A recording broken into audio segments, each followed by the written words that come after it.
বিশ্রামগঞ্জ বাজার ব্যবসায়ীদের উদ্যোগে কালী মন্দির থেকে অনুষ্ঠিত হলো উল্টো রথযাত্রা রবিবার বিকেল 5টায়। জানা যায়, সনাতন ধর্মের লোকের রীতি অনুযায়ী বিশ্রামগঞ্জ বাজার ব্যবসায়ীদের উদ্যোগে রবিবার বিকেল বেলায় বিশ্রামগঞ্জ কালী মন্দির থেকে উল্টো রথযাত্রা অনুষ্ঠিত হয়।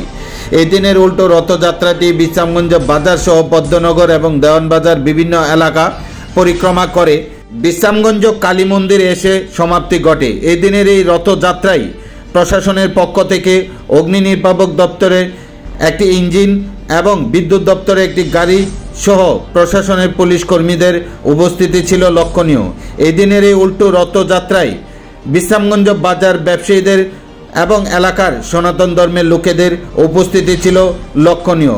এই রথযাত্রায় আনন্দ উৎসব উদ্দীপনার মধ্যে দিয়ে বিশ্রামগঞ্জ বাজার সহ বিভিন্ন এলাকা পরিক্রমা করেন উল্টো এই রথযাত্রাটি।